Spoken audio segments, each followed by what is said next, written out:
Good evening and welcome back students. देखो, आज का जो टॉपिक है इम्पोर्टेंट है। हम डिस्कस कर रहे हैं इलेक्ट्रोकेमिस्ट्री। इलेक्ट्रोकेमिस्ट्री एक बहुत इंपॉर्टेंट टॉपिक है। तो सबसे पहले तो यही पता हो कि ये इलेक्ट्रोकेमिस्ट्री में हम क्या करने जा रहे हैं स्टूडेंट, और इलेक्ट्रोकेमिस्ट्री क्या है। देखो, इलेक्ट्रोकेमिस्ट्री से मतलब समझ आ रहा है आपको, यहाँ पे इलेक्ट्रिसिटी है, यहाँ पे केमिकल रिएक्शंस है स्टूडेंट्स। इसका मतलब स्टूडेंट्स कि केमिकल रिएक्शन से इलेक्ट्रिकल एनर्जी प्रोड्यूस की जा सकती है, या कि इलेक्ट्रिकल एनर्जी पास करके केमिकल रिएक्शंस हो सकती हैं। तो कहने का मतलब ये है कि इलेक्ट्रोकेमिस्ट्री बहुत इंपॉर्टेंट है, और आपको पता है कि बहुत सारी ऐसी रिएक्शंस हैं स्टूडेंट्स जिनके अंदर हीट और एनर्जी निकलती है। और अब इलेक्ट्रोकेमिस्ट्री में हम उस एनर्जी का यूज़ करते हैं, और इसकी जो एप्लीकेशंस हैं वो इनन्यूमरेबल हैं। जितनी भी बैटरीज हैं, फ्यूल सेल्स हैं स्टूडेंट्स, और बहुत सारे कंपाउंड्स बनाए जाते हैं by the use of electrochemistry. तो आपने ये कहा production of electricity from chemical reactions, या कि when electricity is passed chemical reactions take place student. तो जो स्पॉन्टेनियस रिएक्शंस होती हैं, जिनकी गिब्स फ्री एनर्जी नेगेटिव होती है, वो क्या करती हैं, उनसे इलेक्ट्रिकल एनर्जी प्रोड्यूस होती है, जो कि हम बैटरी सेल्स और में हम करते हैं स्टूडेंट्स। और फर्दर आपको पता है कि इलेक्ट्रोलिटिक सेल्स के बारे में आपको ऑलरेडी पता है कि हम इलेक्ट्रिसिटी जब पास करते हैं तो इलेक्ट्रोप्लेटिंग, ऐसी बहुत सारी चीज़ें हम कर रहे हैं स्टूडेंट, इंडस्ट्रीज में भी यूज़ कर रहे हैं। तो ये सारी चीज़ें हम इसमें स्टडी करेंगे इलेक्ट्रोकेमिस्ट्री में। तो सबसे पहले जो हम बात करने जा रहे हैं स्टूडेंट, वो है कि ये आपको पता है कि इलेक्ट्रोकेमिकल सेल्स क्या थे और कैसे बने students. What do you mean by a cell student which can convert chemical energy into electrical energy? Actually में इंटरेस्टिंग क्या है कि देखो कि अगर आपके पास एक सोल्यूशन है स्टूडेंट, हुआ क्या था कि this was a solution which is aqueous copper sulphate student. This solution is blue in colour. ये सोल्यूशन का कलर क्या है, ब्लू है स्टूडेंट्स। अब इसके अंदर जिंक की रॉड डाली गई, जिंक की रॉड स्टूडेंट्स, और क्या देखा गया, दैट स्लोली ये जो जिंक की रॉड है स्टूडेंट्स, ये कंज्यूम हो गई। और क्या मिला कि इसका जो ब्लू कलर है स्टूडेंट, ब्लू कलर जो है कॉपर सल्फेट का, वो फेड होना शुरू हो गया, वो फेड कर गया, फेड कर रहा था। और ये जिंक जो है रॉड स्टूडेंट, ये कंज्यूम हो रही थी, ये यूज हो रही थी। और ये सोल्यूशन जब उन्होंने देखा तो ये हॉट हो रहा था, इसका टेम्परेचर जो है वो इंक्रीज हो रहा था, मतलब कुछ हीट एनर्जी भी निकल रही थी स्टूडेंट्स। तो यहाँ से कुछ साइंटिस्ट को आइडिया हुआ कि कोई रिएक्शन हुई है, स्टूडेंट्स, कि जो जिंक है ये रिएक्ट कर रहा है, और एनर्जी भी प्रोड्यूस हो रही है, स्टूडेंट। तो यहाँ पर आपको पता है केमिस्ट्री में हमने क्या कि क्या हुआ है, जिंक था और एक कॉपर सल्फेट है स्टूडेंट, एक्वस। तो आपको पता है कि जिंक ने डिस्प्लेस किया है कॉपर को फ्रॉम द सॉल्यूशन स्टूडेंट्स।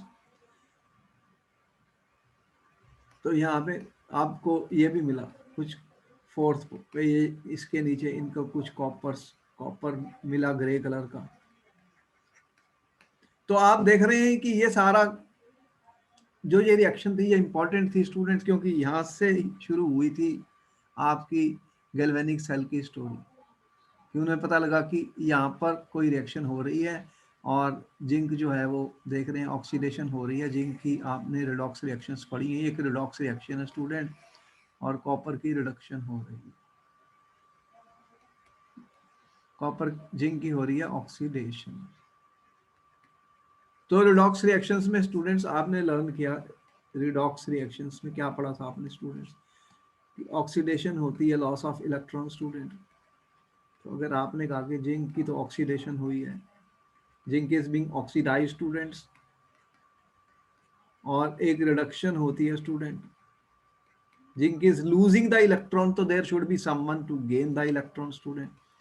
तो यहाँ पर आपने कहा कि ये इलेक्ट्रॉन गेन कर रहा है, इसकी हो रही है रिडक्शन, तो इसको हमने कहा कि नेट रिएक्शन जो है वो डिस्प्लेसमेंट रिएक्शन है, it is a redox reaction.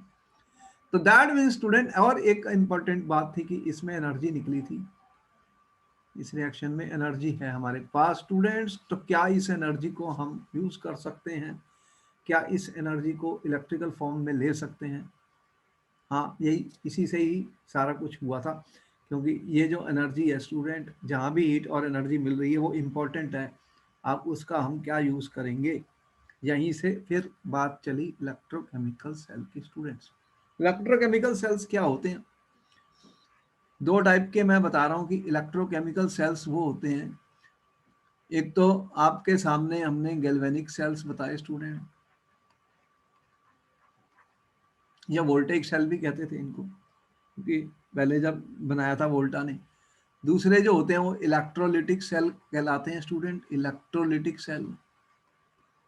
तो यहाँ पर केमिकल एनर्जी जो होती है student, chemical energy is converted into, chemical energy is converted into electrical energy students, electrical energy में कन्वर्ट हो जाती है, जो भी आप सेल और बैटरी यूज कर रहे हैं स्टूडेंट्स। और इलेक्ट्रोलिटिक में क्या होता है कि आप बाहर से इलेक्ट्रिसिटी पास करते हैं स्टूडेंट्स, तो केमिकल रिएक्शंस होती हैं।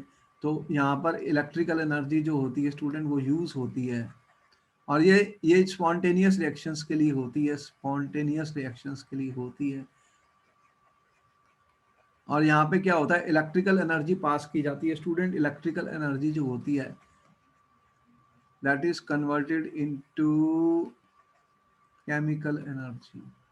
तो आपको केमिकल रिएक्शंस होती हैं स्टूडेंट्स, ये जो नॉन स्पॉन्टेनियस रिएक्शंस होती हैं, जो नॉर्मली नहीं होती, उनको हम कर सकते हैं by passing an external current student, external current.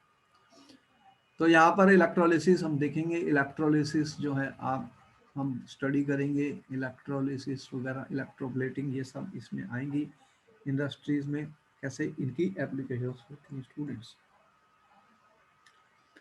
सबसे पहली जो स्टोरी है वो ये है कि स्टूडेंट्स कि सबसे पहला जो सेल बना था, आपको पता है वो डेनियल सेल बना था। डेनियल सेल के बारे में आप जानते हैं कि student what is a Daniel cell? तो ये एक गैल्वेनिक सेल है, it converts chemical energy into electrical energy. तो डेनियल सेल में क्या यूज हुआ है स्टूडेंट, देखो कि इंपॉर्टेंट है, electrochemical cell which converts chemical energy into electrical energy, ठीक है। और ये इलेक्ट्रिसिटी प्रोड्यूस कर देता है केमिकल रिएक्शन से, जो केमिकल रिएक्शंस होंगी उससे इलेक्ट्रिसिटी प्रोड्यूस हो रही है। अब देखो कि डेनियल सेल में क्या यूज हुआ है, दो हाफ सेल यूज हुए हैं स्टूडेंट, हाफ सेल। अब ये हाफ सेल क्या होता है स्टूडेंट्स, देखो एक इलेक्ट्रोलाइट आपने लिया और एक ये इलेक्ट्रोड है स्टूडेंट, इलेक्ट्रोड।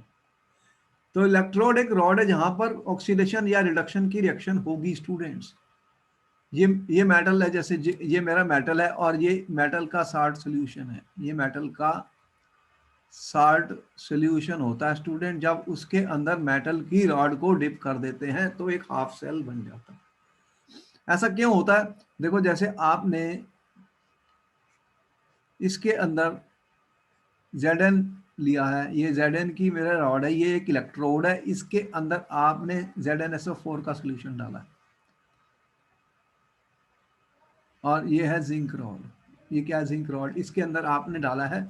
अब जिंक रॉड है, देखो यहाँ पर क्या होता है हाफ सेल के अंदर कि ये रॉड है आपकी, इसके अंदर क्या है, जिंक के एटम्स हैं, ये बहुत सारे जिंक के एटम्स हैं स्टूडेंट, और यहाँ पे जिंक आयंस हैं स्टूडेंट। तो यहाँ पर एक रिएक्शन होती है, जिंक जो है जिंक आयंस में जा सकता है स्टूडेंट, और ये जिंक आयन वापस जिंक में जा सकते हैं। तो डिपेंड करेगा कि किसके पास कौन सी ज्यादा होने वाली है reaction, zinc zinc plus ions में या जिंक प्लस 2 आयंस में रिड्यूस हो सकता है। तो ऑक्सीडेशन और रिडक्शन को दोनों ही हो सकती हैं यहाँ पर at the surface of the electrode. तो इसलिए इसके अंदर कोई पोटेंशियल डेवलप हो जाती है जिसे बोलते हैं इलेक्ट्रोड पोटेंशियल। इसको क्या हम बोलते हैं कि इसकी कोई इलेक्ट्रोड पोटेंशियल होती है स्टूडेंट, यहाँ पे एक पोटेंशियल डेवलप हो जाती है जो पोटेंशियल डिफरेंस, तो उसे हम इलेक्ट्रोड पोटेंशियल कहते हैं। और एक स्टैंडर्ड इलेक्ट्रोड पोटेंशियल भी हम यूज करते हैं स्टूडेंट। तो स्टैंडर्ड क्या होता है कि जब स्टैंडर्ड कंडीशंस हो जाती हैं, वो हमने कहा कि अगर कंसंट्रेशन सॉल्यूशन की 1 मोलर हो, अगर 1 मोलर कंसंट्रेशन सॉल्यूशंस की है, 298 केल्विन टेम्परेचर है, 1 एटीएम प्रेशर है स्टूडेंट, तो उसे स्टैंडर्ड कंडीशंस कहा जाता है। वो जो इलेक्ट्रोड पोटेंशियल हम मेजर, वो जो वैल्यू होगी उसे स्टैंडर्ड इलेक्ट्रोड पोटेंशियल कहा जाता है। तो ये हम बता रहे हैं कि हाफ सेल इस तरह से आप बना सकते हैं जिंक जिंक सल्फेट में। स्टैंडर्ड इलेक्ट्रोड पोटेंशियल फिर से बता दो। देखो जब एक इलेक्ट्रोड क्या है, एक रॉड है स्टूडेंट, मेटल की रॉड है जिसका साल्ट सोल्यूशन है, ये उसके अंदर आपने इसको डिप कर दिया। मैं ये कह रहा हूं जब आपने इसको डिप कर दिया स्टूडेंट्स, तो होगा क्या कि यहाँ पर जो ये इलेक्ट्रोड है स्टूडेंट, यहाँ पर इसके सरफेस पे क्या होगा कि यहाँ से इसके अंदर जिंक आयंस है स्टूडेंट, और इसके अंदर जिंक के एटम्स हैं, यहाँ देख रहे हो जिंक के एटम्स हैं, इसके ये जिंक एटम्स हैं और जिंक आयंस हैं।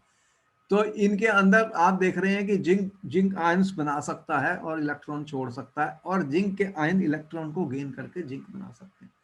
तो यहाँ पर एक सरफेस के ऊपर अगर जिंक ज्यादा इलेक्ट्रोपॉजिटिव है तो वो क्या करेगा, जिंक आयंस बन जाएंगे और इलेक्ट्रॉन। तो अब जिंक और यहाँ पर क्या हुआ है, कुछ सेपरेशन ऑफ चार्ज हो गया। जहां कहीं भी कोई सेपरेशन ऑफ चार्ज होता है तो एक पोटेंशियल हो जाती है, उसे हम क्या बोलते हैं स्टूडेंट, इलेक्ट्रोड पोटेंशियल।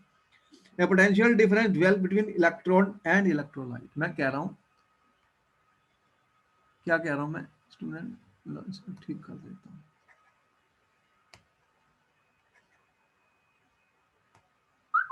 मैंने ये कहा कि एक इलेक्ट्रोड है और इलेक्ट्रोड किस में डिप किया गया है, इलेक्ट्रोलाइट में, सॉल्यूशन में इसके, जैसे कि जिंक को जिंक सल्फेट में मैंने डाल दिया।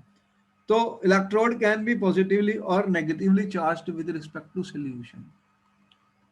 Electrode can be positively or negatively charged student with respect to solution, with respect to solution। ठीक है, क्योंकि अगर जिंक ने अपने 2 इलेक्ट्रॉन छोड़ दिए तो जिंक आयन बन गए, जिंक आयन बन गए स्टूडेंट, और इलेक्ट्रॉन चले गए। तो होगा क्या, the metal atom of the electrodes can go into solution as ions and leave behind electrons at the electrode which can make it negatively charged students। सो और क्या होगा कि जो आयन सोल्यूशन में है वो इलेक्ट्रॉन को गेन करके बना सकते हैं मेटल स्टूडेंट। तो एक सेपरेशन ऑफ चार्जेस जो है वो हो जाती है, जो कि 2 अपोजिंग रिएक्शंस हो रही हैं।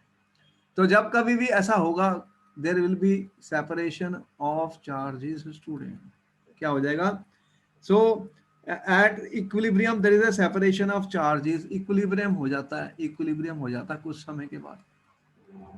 Eight equilibrium there is a separation of charges students. तो सेपरेशन ऑफ चार्जेस हो जाता है इक्विलिब्रियम पर, क्या होता है, separation of charges. Depending on the tendency of the opposing the reaction, the electrode can be positive और negatively charged with respect to solution. तो हमारा जो इलेक्ट्रोड है वो पॉजिटिव या नेगेटिवली चार्ज हो सकता है विद रिस्पेक्ट टू सॉल्यूशन। तो इसी के कारण एक पोटेंशियल डेवलप हो जाती है between the electrode and electrolyte student, उसे हम बोलते हैं इलेक्ट्रोड पोटेंशियल। क्या बोलते हैं, इलेक्ट्रोड पोटेंशियल। हम क्या कह रहे हैं, a potential difference is developed between electrode and electrolyte, electrolyte student. तो उसी को हम बोलते हैं इलेक्ट्रोड पोटेंशियल। ये जो पोटेंशियल डिफरेंस बन गई है उसे इलेक्ट्रोड पोटेंशियल कहते हैं, और उसी को स्टैंडर्ड कंडीशंस में स्टैंडर्ड इलेक्ट्रोड पोटेंशियल कहा जाता है। क्या कहा जाता है? Standard electrode potential.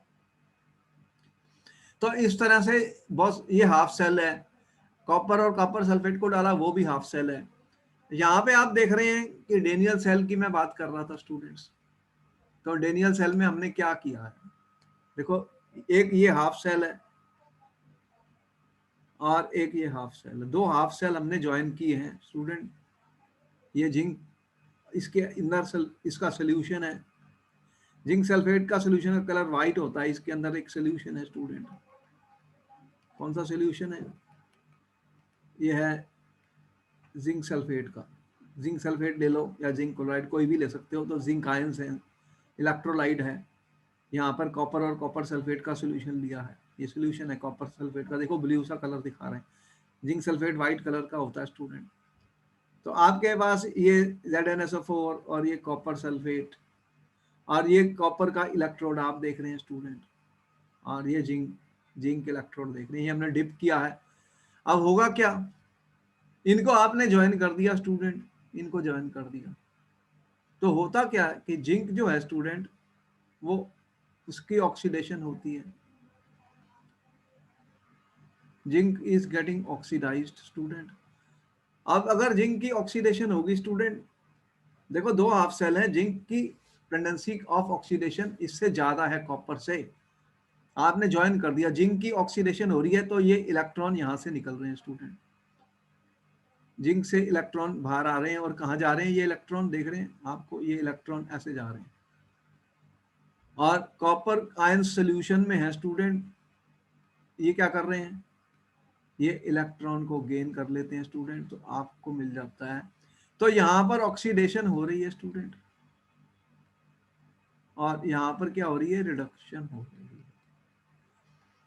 तो नेट रिएक्शन क्या है स्टूडेंट, नेट रिएक्शन क्या होती है आपकी, ZnS कॉपर 2+ और आपका बन गया Zn2+ और कॉपर स्टूडेंट। और आपको ये इलेक्ट्रॉन्स मिल रहे हैं, ये इलेक्ट्रॉन का फ्लो है, आप वोल्ट मीटर लगा के वैल्यू निकाल सकते हैं कितने वोल्ट मिलेगा, यहाँ से कितने वोल्ट प्रोड्यूस हुई है। तो ये डेनियल सेल जो होता है स्टूडेंट, स्टैंडर्ड कंडीशंस जब हम यूज करते हैं 1 मोलर कंसंट्रेशन ली जाती हैं। कौन सी मैं कह रहा हूँ, 1 मोलर कंसंट्रेशन हमने ली है स्टूडेंट।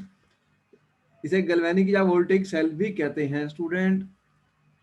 298 केल्विन पर स्टूडेंट, ये 1.1 वोल्ट इसकी रीडिंग आती है, कितनी आती है, 1.1 वोल्ट। तो 1.1 वोल्ट मिल जाते हैं हमें स्टूडेंट्स। इसे गैल्वेनिक और वोल्टेज सेल भी कहा सकते हैं, इसे हम कह सकते हैं ये एक गैल्वेनिक सेल है या कि वोल्टेज सेल भी कहते हैं। तो यहाँ पर एक इंपॉर्टेंट पॉइंट है स्टूडेंट, सबसे पहले जो गैल्वेनिक सेल बना था ये था। अब इसके अंदर आप देख रहे हैं एक साल्ट ब्रिज लगा हुआ, आप पूछोगे ये साल्ट ब्रिज का क्या फंक्शन है, क्यों लगाया गया। देखो कि अगर साल्ट ब्रिज नहीं लगाऊंगा तो ये रिएक्शन शुरू होगी और उसी समय बंद हो जाएगी कुछ टाइम के लिए, दैट्स ऑल।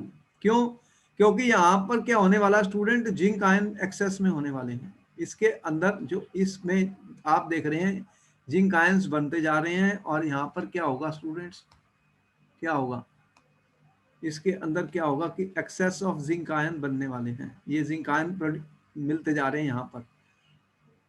यहाँ पे ज्यादा जब जिंक आयन एकमुलेट हो जाएंगे तो फिर ऑक्सीडेशन जो है, ये वाली रिएक्शन स्टॉप हो जाएगी, क्योंकि ये प्रोसेस, ये जिंक आयन बन गए, ये अब इलेक्ट्रॉन को नहीं आने निकलने देंगे यहाँ से, तो ये रिएक्शन बंद हो जाएगी। और यहाँ पर क्या हो रहा है कि कॉपर रिड्यूस हो रहे हैं, कॉपर रिड्यूस हो रहा है देख रहे हैं। और तो फिर सोल्यूशन में क्या है, SO4- आयन, तो ये एक्सेस में होने वाले हैं इसमें, और ये एक्सेस में होने वाले हैं इसमें। तो यहाँ पर अगर ये ज्यादा एक्सेस में हो गए तो ये इलेक्ट्रॉन का फ्लो बंद कर देंगे, तो रिएक्शन स्टॉप हो जाएगी। तो इसके लिए एक साल्ट ब्रिज का यूज किया जाता है स्टूडेंट। साल्ट ब्रिज के अंदर आप देख रहे हैं ये एक एगर एगर सब्सटेंस होता है, उसकी जेली बनाई जाती है, और एक इलेक्ट्रोलाइट का यूज किया जाता है जैसे कि KCl।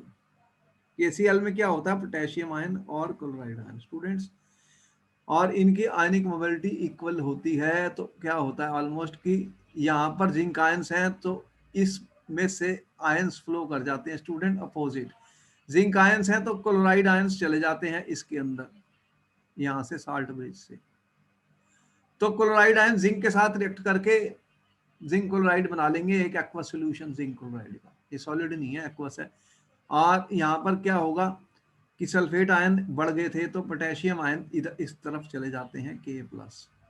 तो वो क्या करेंगे, K+ और SO4 स्टूडेंट, ये K2SO4 बन जाता है और यहाँ पे ZnCl2 बन जाता है। तो एक्सेस एक्युमुलेशन ऑफ चार्जेस जो है उनको ये न्यूट्रलाइज कर देते हैं, सेल को कंप्लीट कर देते हैं और जंक्शन पोटेंशियल भी रिड्यूस करते हैं। इसीलिए ही इसे साल्ट ब्रिज कहा जाता है।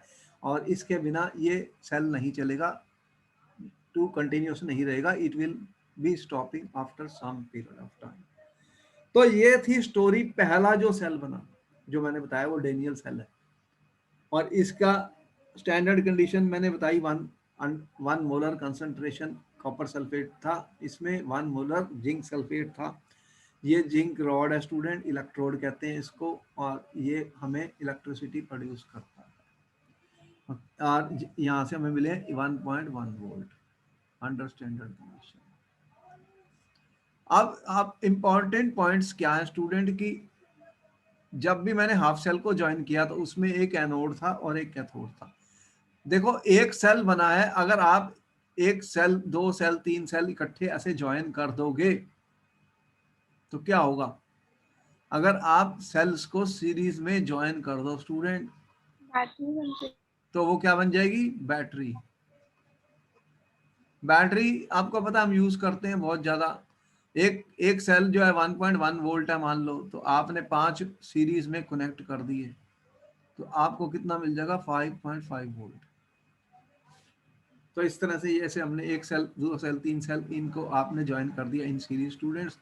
तो आप देख रहे हैं किसी कैसे इनको कनेक्ट किया जाता है, तो उससे आप बैटरी बना सकते हैं स्टूडेंट्स, बैटरी बना सकते हैं। ठीक है, एक सेल, 2 सेल, 3 सेल, इनके टर्मिनल प्लस माइनस क्या है अभी हम बताते हैं आपको कि कैसे, कौन सा प्लस है कौन सा माइनस है, अभी हम डिस्कस करते हैं। और इलेक्ट्रोलिटिक सेल क्या होता है कि आप electrochemical cell which converts electrical energy into chemical in electrolyte cell, electricity is used to bring the chemical reactions। तो जो नॉन स्पॉन्टेनियस रिएक्शंस होती हैं, जो अपने आप नहीं हो रही स्टूडेंट्स,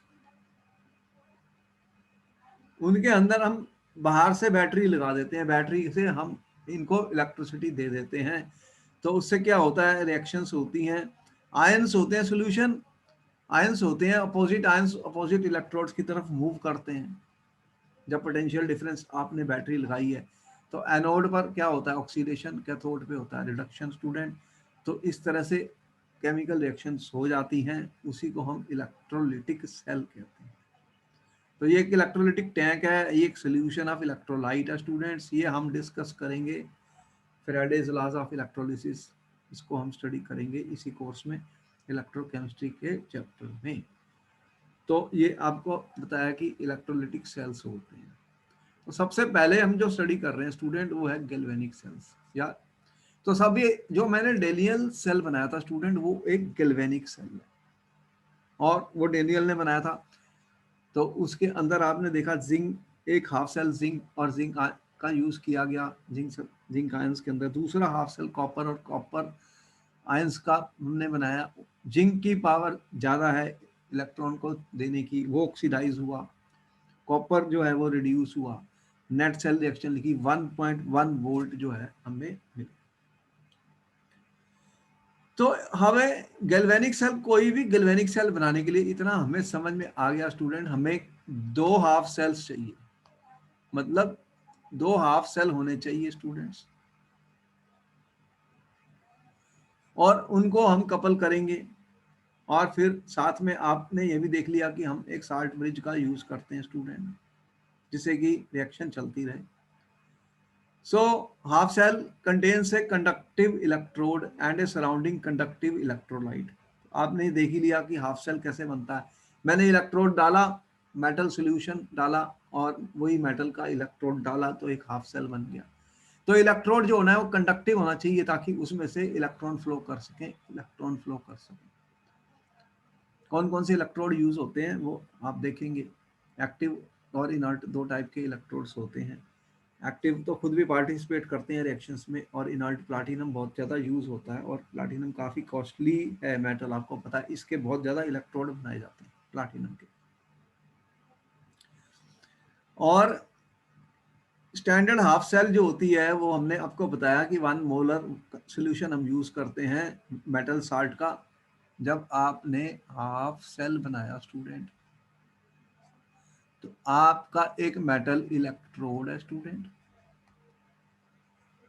मेटल की जो रॉड आपने ली, यहां पर ही रिएक्शन होने वाली है, ऑक्सीडेशन या रिडक्शन कहाँ होती है? इलेक्ट्रोड के सरफेस के ऊपर। और आपने एक इलेक्ट्रोलाइट लिया है स्टूडेंट, ठीक है, इलेक्ट्रोलाइट लिया है। तो एक्वा सोल्यूशन मेटल साल्ट का आपने एक्वा सोल्यूशन लिया है, उसे ही हम इलेक्ट्रोलाइट कहते हैं स्टूडेंट। और आपको पता है कि मेटल और उसके सोल्यूशन में जब डिप कर दिया तो एक इलेक्ट्रोड पोटेंशियल हो जाती है। जब हम दो स्टैंडर्ड हाफ सेल, फिर हमने स्टैंडर्ड हाफ सेल्स को ज्वाइन किया। ये हाफ सेल है। अब स्टैंडर्ड हाफ सेल का मतलब स्टैंडर्ड कंडीशंस कर दी मैंने। स्टैंडर्ड कंडीशन क्या होती है स्टूडेंट? ये आपको पता है कि 1 मोलर कंसंट्रेशन होगी सोल्यूशन की। 1 मोलर क्या होता है? 1 मोल पर लीटर कंसंट्रेशन है किसकी? इलेक्ट्रोलाइट की। जो आपका इलेक्ट्रोलाइट है उसकी कंसंट्रेशन है 1 मोल पर लीटर, और आपने 25 डिग्री सेंटीग्रेड टेम्परेचर बताया अंडर दीज कंडीशंस। तो दो हाफ सेल्स को हम ज्वाइन कर देते हैं स्टूडेंट। देखो यहां पर हमने क्या किया है, ये एक कॉपर, एक हाफ सेल में मैंने क्या लिया, ये कॉपर है स्टूडेंट, देख रहे हैं कॉपर का यूज किया गया, ये कॉपर। और इसके अंदर क्या है? कॉपर आयंस, मतलब कॉपर सल्फेट का सोल्यूशन है। कॉपर सल्फेट का सोल्यूशन है स्टूडेंट। और दूसरा हाफ सेल क्या है? सिल्वर का है। ये सिल्वर का हमने यूज किया है, Ag का इलेक्ट्रोड है स्टूडेंट। और इसमें सिल्वर मेटल, इसका मेटल साल्ट AgNO3 है। जैसे इसमें सिल्वर आयन और नाइट्रेट है, इसमें कॉपर आयन और सल्फेट है स्टूडेंट। तो ये एक सोल्यूशन है, इन दोनों को हमने ज्वाइन किया, ये साल्ट ब्रिज लगा हुआ है। अब होगा क्या? हमेशा स्टूडेंट नोड वो होता है जहां पर बाई IUPAC कन्वेंशन बता रहा हूं। IUPAC कन्वेंशन क्या कहती है? एनोड वहां होता है जहां पर ऑक्सीडेशन होती है हमेशा स्टूडेंट। तो एनोड वो होगा जहां पे ऑक्सीजन, जहां पे से इलेक्ट्रॉन मिलेंगे, हमें इलेक्ट्रॉन मिलेंगे। और कैथोड कौन सा होता है स्टूडेंट? जहां पे रिडक्शन होती है स्टूडेंट, उसे कैथोड कहा जाता है। तो एक जगह पर ऑक्सीडेशन होती है उसे एनोड कहा जाता है, एक जगह पे रिडक्शन होती है उसे कैथोड कहा जाता है। तो आपके सामने यहां पर क्या हो रहा है स्टूडेंट की जो कॉपर है, कॉपर जो होता है स्टूडेंट, जिस सॉलिड कॉपर आपको दिख रहा है, इसकी ऑक्सीडेशन होती है। अगर इसकी ऑक्सीडेशन होगी तो यहां से इलेक्ट्रॉन निकलेंगे स्टूडेंट और कॉपर आयन सॉल्यूशन में जाएंगे। तो ये देख रहे हैं आप, इलेक्ट्रॉन यहां से निकले, ये इलेक्ट्रॉन जा रहे हैं स्टूडेंट कॉपर से। तो ये एनोड है, एनोड है, एनोड है स्टूडेंट, यहां से इलेक्ट्रॉन जा रहे हैं। ये वायर है आपकी, कंडक्टिंग वायर है। और इलेक्ट्रॉन किस तरफ जा रहे हैं? यहाँ पर सिल्वर आयंस होते हैं स्टूडेंट, ये एनोड है। और कैथोड मेरा कौन सा स्टूडेंट? इसके अंदर ये कॉपर आयंस थे, और इन्होंने इलेक्ट्रॉन ले लिया स्टूडेंट, और ये बन गया कॉपर। यहाँ पे कॉपर नहीं, ये सिल्वर आयन थे यहाँ पर, सिल्वर थे। इसको ठीक कर लो, यहाँ पे सिल्वर है। कॉपर की तो ऑक्सीडेशन हुई है, और सिल्वर की क्या हुई है? Reduction students. तो मेरे पास क्या है? Ag प्लस, ये इलेक्ट्रॉन को गेन कर रहा स्टूडेंट, तो क्या बना रहा, AgS बन गया। ये ऑक्सीडेशन हुई और ये रिडक्शन हुआ स्टूडेंट्स, और इसको आपने फिर नेट रिएक्शन क्या हुई, क्योंकि जितना इलेक्ट्रॉन ये देगा उतना ही ये लेगा स्टूडेंट, तो 2 से मैं मल्टीप्लाई कर दिया, ये इलेक्ट्रॉन 2 कट गए, तो नेट रिएक्शन क्या हुई, इसे नेट रिएक्शन कहा जाता है। नेट रिएक्शन में क्या हुआ, copper plus 2 Ag plus aqueous, it produces 2 plus and AgS2। तो ये एक सेल बन गया मेरा, गैल्वेनिक सेल बन गया स्टूडेंट। इसके अंदर देखो कितने वोल्ट मिल रहे हैं मुझे, इस अगर 1 मोलर कंसंट्रेशन यूज की है, 1 मोलर स्टैंडर्ड कंडीशन में इसको मैं ऐसे रिप्रेजेंट करता हूँ, इसकी कितनी वैल्यू है ई नॉट सेल की स्टूडेंट, 0.460 वोल्ट मिल रहा है, 0.460 वोल्ट। तो स्टूडेंट्स ये एनोड है, ये कैथोड है, ये सेल रिएक्शन है। साल्ट ब्रिज में यहाँ पे पोटेशियम नाइट्रेट का यूज किया गया है। ये पोटेशियम नाइट्रेट एक इलेक्ट्रोलाइट है, इसके अंदर ये वाले आयंस हैं। तो यहाँ पर आपको पता है कि कॉपर आयन एक्सेस में हो रहे थे, क्योंकि कॉपर की ऑक्सीडेशन, ये कॉपर आयन ज्यादा बन रहे थे, तो कॉपर आयन इसके अंदर थे, ये नाइट्रेट आयंस यहाँ से आ रहे हैं और इसके साथ रिएक्ट करेंगे, क्या बन जाएगा, CuNO3 ट्वाइस स्टूडेंट। तो ये कॉपर नाइट्रेट एक्वस सॉल्यूशन में रहेगा। और यहाँ पर क्या हो रहा था आपका कि सिल्वर की, ये सिल्वर आयन की रिडक्शन होकर सिल्वर बन रहा है, और यहाँ पर था क्या मेरे पास स्टूडेंट, इसमें AgNO3 था मेरे पास, मैंने लिया था इसमें सिल्वर नाइट्रेट सॉल्यूशन, क्या लिया था मैंने, AgNO3 सॉल्यूशन स्टूडेंट था। तो सिल्वर आयंस थे मेरे पास इसके अंदर। तो यहाँ पर अब क्या हुआ कि नाइट्रेट आयन थे, तो ये एक्सेस में हो रहे हैं नाइट्रेट आयन, ये वाले एक्सेस में, तो ये पोटेशियम आयंस इधर से आएंगे, इधर से नेगेटिव एनायन गए हैं, इधर कैटायन गए हैं, तो पोटेशियम रिएक्ट करेगा स्टूडेंट NO3 के साथ, तो ये KNO3 एक्वा सॉल्यूशन बन जाएगा। तो इस तरह से एक्सेस चार्ज अक्यूमुलेशन जो है वो न्यूट्रलाइज हो गया student bye the use of the salt bridge. तो ये जो मैंने दिखाया स्टूडेंट, इस सबको हमने क्या बोला, गैल्वेनिक सेल। तो गैल्वेनिक सेल में क्या हुआ कि केमिकल रिएक्शंस हुई हैं और इलेक्ट्रिकल एनर्जी प्रोड्यूस हुई है, केमिकल रिएक्शंस हुई हैं। आपने नोट कर लिया स्टूडेंट्स, तो मैं आगे चलता हूँ। नोट कर लिया, कर रहे हो? हाँ जी कर लिया सर। ओके। तो हाफ सेल का मतलब है कि half cell is composed of an electrode within a solution containing Mn plus ions. Electrodes होते हैं, एक एनोड होता है, anode is where oxidation takes place, cathode is where reduction takes place student. तो इलेक्ट्रोड एक metal की rod है जहां पर ऑक्सीडेशन या रिडक्शन होगी, कंडक्टिव होने चाहिए।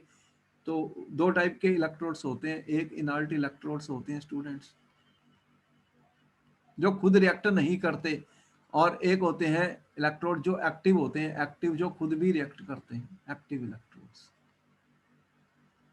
जैसे ये जिंक है, ये कॉपर है, आपने देखा ये सब एक्टिव हैं, ये एक्टिव हैं, ये खुद भी पार्टिसिपेट करते हैं रिएक्शन में। और यहाँ पे अगर मैंने प्लाटिनम ले लिया, प्लाटिनम एक इनर्ट इलेक्ट्रोड है, ये वहाँ यूज होता है जहाँ पर स्टूडेंट्स, जैसे हम कोई ऐसे सेल बनाएंगे जो गैस है या कोई लिक्विड्स है, तो उनके लिए प्लाटिनम इलेक्ट्रोड यूज कर सकते हैं। ये इनर्ट है, इसके सरफेस पे रिएक्शन होगी, ये खुद पार्टिसिपेट नहीं करेगा स्टूडेंट, ये इनर्ट है, ये इनर्ट है। तो कैथोड में इलेक्ट्रोड पे ही ऑक्सीडेशन या रिडक्शन की रिएक्शन होती है, जो भी सेल हम बनाएंगे। अब जो सेल्स बन जाते हैं स्टूडेंट्स, उनको हम रिप्रेजेंट कैसे करते हैं, कैसे रिप्रेजेंट करते हैं? देखो कि इतना बड़ा सेल, हर बार हम बहुत सारे सेल बनाएंगे, एक थोड़ी बनाएंगे, 2 हाफ सेल कोई भी आप ज्वाइन करेंगे तो एक सेल बन जाएगा। वेदर वो वर्क करेगा या नहीं करेगा उसकी कंडीशंस हम अभी निकालेंगे कि कौन से सेल जो है वो फिजिबल है और कौन से सेल फिजिबल नहीं है। तो उसकी ई नॉट वैल्यू हम निकालेंगे जो हमने दिखाई है स्टूडेंट, इलेक्ट्रोड पोटेंशियल वैल्यू, ये निकाल के हम देखेंगे। तो हाउ टू इसे बोलते हैं कि रिप्रेजेंटेशन कैसे करते हैं, how to represent a cell, representation of a galvanic cell student, representation of a galvanic cell. तो गैल्वेनिक सेल को कैसे रिप्रेजेंट करेंगे, इसके लिए आईयूपीएससी ने एक कन्वेंशन यूज की है कि हम क्या करते हैं, एनोड को लेफ्ट साइड पे लिखा जाता है स्टूडेंट, ये साल्ट ब्रिज होता है, डबल लाइन लगाई जाती है, और यहाँ पे कैथोड को लिखा जाता है। कोई भी अगर ऐसे हम शॉर्ट फॉर्म में लिख देंगे तो वो सेल बन जाएगा। जैसे कि इस केस के अंदर अभी जो मैंने रिएक्शन की थी उसमें एनोड कौन सा था, इसमें ये जो सेल हमने बनाया था इसमें एनोड कौन सा था, जहाँ पे एनोड कौन सा था, कॉपर की ऑक्सीडेशन हुई थी, कॉपर एनोड का काम कर रहा था स्टूडेंट, क्योंकि यहाँ से इलेक्ट्रॉन निकल रहे थे, कॉपर से इलेक्ट्रॉन निकल रहे थे स्टूडेंट। तो हम एनोड को लेफ्ट साइड पे लिखते हैं, कैसे लिखते हैं, ये मेरा कॉपर है और एक सिंगल लाइन लगाई मैंने, ये कॉपर 2+ एक्वस है, ठीक है। यहाँ पे 1 मोलर कंसंट्रेशन है तो इसलिए हमने 1 मोलर कंसंट्रेशन नहीं दिखा रहे, लेकिन जब कभी नहीं होंगी तो हम उनकी कंसंट्रेशन को दिखाएंगे स्टूडेंट, ब्रैकेट डाल के। ये मैंने एक्वस डाला मैंने यहाँ पे, चलो 1 मोलर लिख दिया। साल्ट ब्रिज को डबल लाइन से रिप्रेजेंट किया जाता है, ये होता है साल्ट ब्रिज। तो ये मेरा एनोड है। कैथोड क्या था, अभी सिल्वर जो था एक्वस स्टूडेंट, इसकी हुई थी रिडक्शन, ये रिडक्शन है, तो ये था मेरा कैथोड स्टूडेंट। तो साल्ट ब्रिज के बाद हम कैथोड को लिखते हैं स्टूडेंट, और Ag+ से क्या बना था, Ag। तो अगर 1 मोलर कंसंट्रेशन है तो मैंने ये लिख दिया। तो ये मेरा रिप्रेजेंटेशन है स्टूडेंट, हर बार एक सेल को इसी तरह से हम रिप्रेजेंट करेंगे। यहाँ पे मैंने क्या दिखाया, देखो ये था सेल, नेट रिएक्शन, एग्जाम में उसने कहा net cell represent the cell, galvanic cell.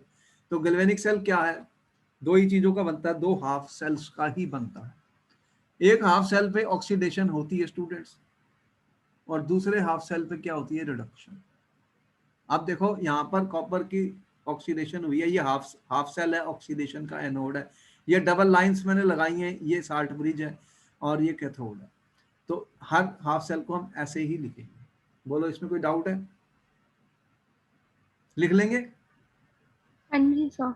अब इनकी जो वैल्यू कैसे निकालते हैं स्टूडेंट, इनकी जो वैल्यू क्या होती है, इनकी जो सेल, ये एक सेल बन गया तो सेल की एक पोटेंशियल है। देखो इसको जब मैं लिखता हूं तो ये इलेक्ट्रोड पोटेंशियल है, मतलब यहाँ की अगर मैंने सेल लिख दिया तो ये सेल पोटेंशियल हो गया मेरा, क्या हो गया मेरा, सेल पोटेंशियल। किसमें, इलेक्ट्रोड में निकाला जाता है, ठीक है। चलो सेल पोटेंशियल हो गया। अब अगर मैंने इसके ऊपर ऐसा डाल दिया सर्कल, तो ये स्टैंडर्ड सेल पोटेंशियल है। तो स्टैंडर्ड सेल पोटेंशियल के लिए मुझे ये वैल्यू यूज करनी पड़ेगी। देखो हर हाफ सेल की स्टूडेंट्स एक वैल्यू होती है, जो एक टेबल है हमारे पास, इसको कैसे निकाला गया वो भी हम आपको बताएंगे। हर एक हाफ सेल की एक वैल्यू यहाँ पे हमें मिलेगी, Mn+m। इसको क्या बोलते हैं, स्टैंडर्ड रिडक्शन पोटेंशियल या स्टैंडर्ड इलेक्ट्रोड पोटेंशियल। तो ये स्टैंडर्ड रिडक्शन पोटेंशियल एक वैल्यू हमें मिलेगी टेबल में स्टूडेंट, बुक में। जब मैंने ये लिख दिया, इसका मतलब स्टैंडर्ड कंडीशंस पर ये मेजर की जाती हैं, इन्हें स्टैंडर्ड इलेक्ट्रोड पोटेंशियल्स भी कहा जाता है। रिडक्शन इसलिए मैंने कहा कि N+ से M में जा रहा हूं, इनको हम स्टैंडर्ड इलेक्ट्रोड पोटेंशियल्स भी कहते हैं स्टूडेंट्स। क्या कहते हैं, स्टैंडर्ड इलेक्ट्रोड पोटेंशियल। और ये इस सिंबल से दिखेंगी, और ये 298 केल्विन पे एक टेबल मिलेगी आपको। इसका मतलब सारी कंसंट्रेशन मैंने 1 मोलर ली थी स्टूडेंट, मैंने स्टैंडर्ड कंडीशन बताई थी आपको कौन सी होती है, 1 मोलर। तो हर एक की एक वैल्यू मिलेगी, E½ इलेक्ट्रोड पोटेंशियल की, एक स्टैंडर्ड इलेक्ट्रोड पोटेंशियल की हर हाफ सेल के लिए एक वैल्यू टेबल में मिलेगी। मैं इसको ऐसे ही लिखता हूं क्योंकि ये N+ से M जा रहा है। तो इसकी फिर कैसे निकालूंगा सेल पोटेंशियल, जब ये सेल बन गया स्टूडेंट, तो इसकी निकालने के लिए हमें क्या करना है, ये राइट है ये लेफ्ट है, तो इसका लिए होता है E nought right minus E nought left student, मतलब स्टैंडर्ड रिडक्शन पोटेंशियल ये कैथोड है ये एनोड है। इसको मैं ऐसे भी लिख सकता हूँ, स्टैंडर्ड इलेक्ट्रोड पोटेंशियल ये कैथोड की वैल्यू रखूंगा और ये रखूंगा एनोड की वैल्यू। तो मेरे को जो सेल में बनाया है स्टूडेंट उसका स्टैंडर्ड सेल पोटेंशियल मिल जाएगा। क्या मिल जाएगा? Standard cell potential. ठीक है, तो हर सेल की कोई वैल्यू होगी, वो यहां से हम इस फार्मूले से निकाल लेंगे। इसको आप नोट करिए, इंपॉर्टेंट है, इसका बहुत यूज होने वाला है। ठीक है, ये फार्मूला समझ में आ गया, इसका हम बहुत यूज करेंगे स्टूडेंट्स, ये वाला। ठीक है, कैसे निकालेंगे किसी भी सेल को? पहले सेल कैसे बनता है, दो हाफ सेल होंगे, एक एनोड होगा एक कैथोड होगा स्टूडेंट। एनोड की रिएक्शन लिखूंगा, कैथोड की लिखूंगा, और फिर उसके बाद ये सेल बना लूंगा। यहां तक बोलो समझ में आया? हाँ जी सर। अच्छा, एक और बातें देख लें इनके अंदर जो मैंने सेल बनाया है। देखो इलेक्ट्रॉन यहाँ एनोड से कैथोड की तरफ चलते हैं, इलेक्ट्रॉन्स कहाँ फ्लो कर रहे हैं? Anode to cathode. इलेक्ट्रॉन्स, ये क्वेश्चन में पूछ चुका है इसलिए मुझे करना पड़ रहा है। Electrons will flow from anode to the cathode. तो ये गैल्वेनिक सेल में एनोड को नेगेटिव प्लेट माना जाता है, नेगेटिव प्लेट माना जाता है क्योंकि यहां से इलेक्ट्रॉन चल के दूसरी तरफ जाते हैं। तो कैथोड फिर क्या हो गया? Positive plate. जबकि दूसरे जो सेल बनेंगे उनमें उल्टा होता है, इलेक्ट्रोलाइटिक सेल में। तो ये मेरी पॉजिटिव प्लेट हो गई। और जो करंट की डायरेक्शन होती है स्टूडेंट बाय कन्वेंशन, वो opposite to the flow of electron ली जाती है। तो करंट की डायरेक्शन क्या ली जाती है? फिजिक्स सही है, करंट की डायरेक्शन क्या लेते हैं बाय कन्वेंशन? अपोजिट टू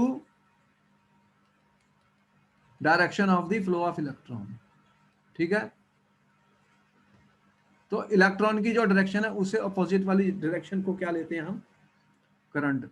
तो देखो यहाँ इलेक्ट्रॉन चले तो करंट की डायरेक्शन में क्या दिखाऊंगा, फिर ये करंट ऐसे जा रहा है, समझ में आ गया? आई, आई क्या होता है? करंट। तो करंट इस तरफ जा रहा है, कहां पर? जहां से इलेक्ट्रॉन आ रहे हैं उल्टा करंट चल रहा है। Is it clear? एग्जाम में पूछा था किसी में तो मैंने बता दिया कि सारे पॉइंट्स हमने नोट करने हैं स्टूडेंट, क्योंकि फिर सेल बनेंगे उनके ऊपर क्वेश्चन आएंगे जो कि एग्जाम में उनको हम करने जा रहे हैं। यहां तक आपने समझ लिया? बोलो समझ लिया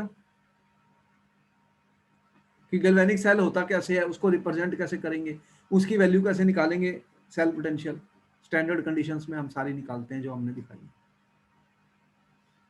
अच्छा, अब इंपॉर्टेंट पॉइंट आ गया कि आप जो इलेक्ट्रोड पोटेंशियल की वैल्यू मेजर कैसे करेंगे। How will you measure the, how to measure the electrode potential, how to measure the electrode potential students. भाई आपके पास हाफ सेल्स होते हैं, पहले ले लो, ये हाफ सेल बना दिया मैंने। कैसे बनता है? तुमने कहा सर एक सॉल्ट सोल्यूशन ले लो मेटल का, और उसमें मेटल की रॉड को आपने डाल दिया, ये मेटल, ये उसका सॉल्ट सोल्यूशन, इलेक्ट्रोलाइट कहते हैं इसको। ये हाफ सेल बन गया, बोलो यस और नो। Yes sir. अब इसकी इलेक्ट्रोड पोटेंशियल कैसे निकालूंगा बताओ? फिजिक्स में कैसे निकालते हो वैल्यू? आपने कहा ले लो सर, कैसे निकालूंगा, ये तो एक ही टर्मिनल है, तो इसकी वैल्यू तो मैं निकाल नहीं सकता। क्या मैं निकाल सकता हूं? Potential of individual half cell can not be measured. देखो, potential of individual half cell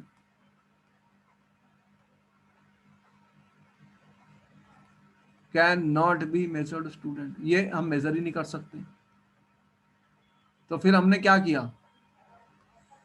जब हम किसी चीज को मेजर नहीं कर सकते तो कोई स्टैंडर्ड चूज कर लेंगे, और वो स्टैंडर्ड सब जितने भी हाफ सेल हैं सबके साथ ज्वाइन कर देंगे under standard conditions, under standard condition, तो वो वैल्यू हम वोल्टमीटर से पढ़ लेंगे, तो वो हमें मिल जाएंगी। क्या मिल जाएंगी? Electrode potential of all the half cells. तो स्टैंडर्ड फिर हमें यूज चूज करना पड़ेगा। क्या चूज करना पड़ेगा? कोई स्टैंडर्ड। और स्टैंडर्ड कंडीशंस क्या बताई थी, 298 केल्विन था, 1 atm प्रेशर था तुमने कहा, और 1 मोलर कंसंट्रेशन ली थी आपने। तो स्टैंडर्ड इलेक्ट्रोड कौन सा यूज करते हैं स्टूडेंट्स, बताइए आप, कौन सा स्टैंडर्ड इलेक्ट्रोड हमें पता है जिसका यूज किया गया जिससे कि सारे हाफ निकाले गए, कौन सा है वो, कॉपर। SHE, या शी का यूज किया गया, स्टैंडर्ड हाइड्रोजन इलेक्ट्रोड। तो शी क्या है, स्टैंडर्ड हाइड्रोजन इलेक्ट्रोड है स्टूडेंट, इसको बनाया गया।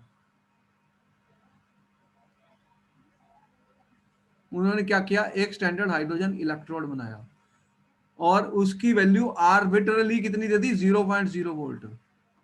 ये होती नहीं है उसकी 0 वोल्ट, उसको 0 वोल्ट माना गया आर्बिट्रली, मैं कह रहा हूं अपने आप ही दे दी हमने आर्बिट्ररीली।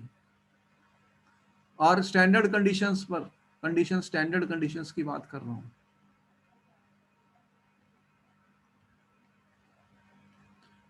तो कैसे बनाया, एक प्लाटिनम का इलेक्ट्रोड लिया गया, क्योंकि मैंने कहा था कि प्लाटिनम एक इनर्ट इलेक्ट्रोड है, इसको कभी भी यूज कर सकते हैं, ये खुद रिएक्ट नहीं करता। प्लाटिनम इलेक्ट्रोड का स्टूडेंट्स यूज किया गया, ये आप देख रहे हैं कि यहाँ पर मैंने एक प्लाटिनम का ये इलेक्ट्रोड बनाया, ये प्लाटिनम है स्टूडेंट, प्लाटिनम। एस्बेस्टस का यूज किया था कोटेड विद प्लाटिनम फॉयल, क्योंकि वो ज्यादा एक्टिव हो जाता।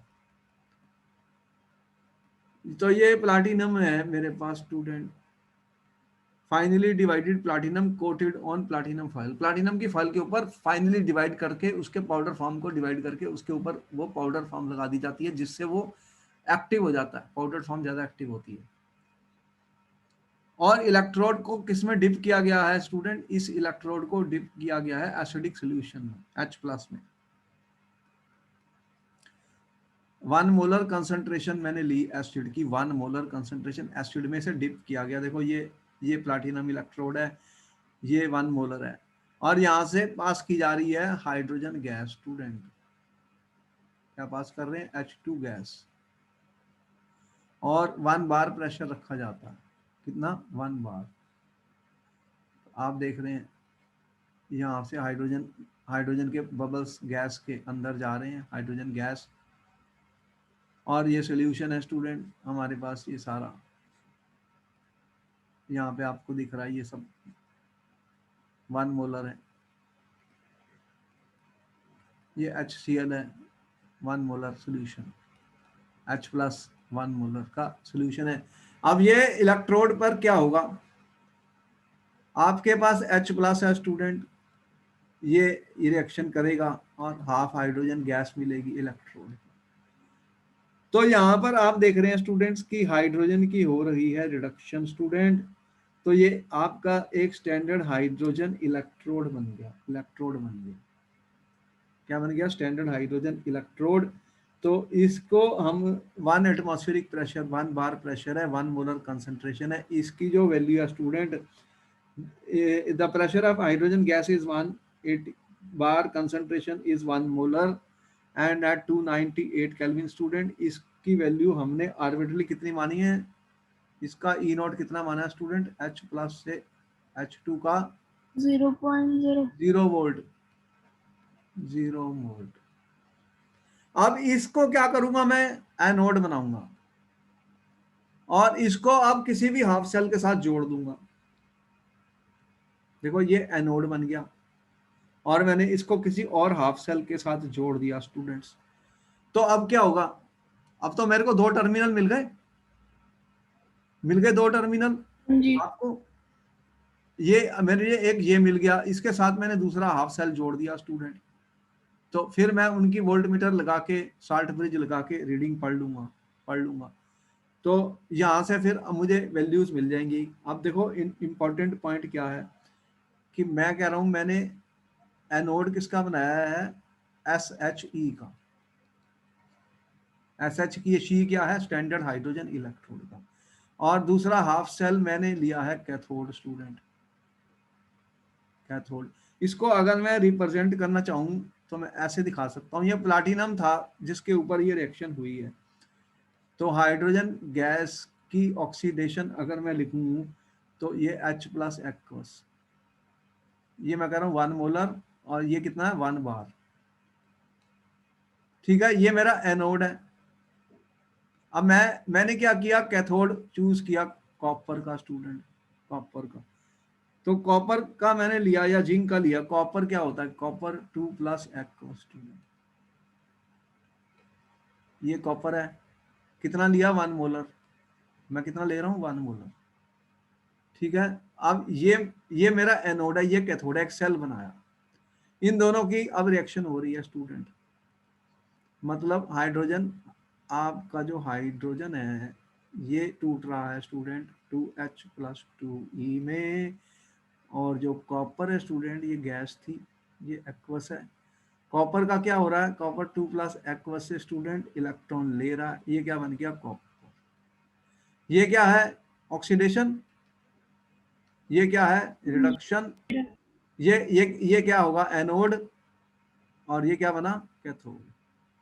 तो नेट सेल रिएक्शन क्या हुई है, 2 इलेक्ट्रॉन, ये 2 कैंसिल कर दिए मैंने, क्या हुआ hydrogen gas plus copper 2 aqueous, क्या बन गया 2H+ एक्वस और कॉपर S, यही हुई नेट रिएक्शन।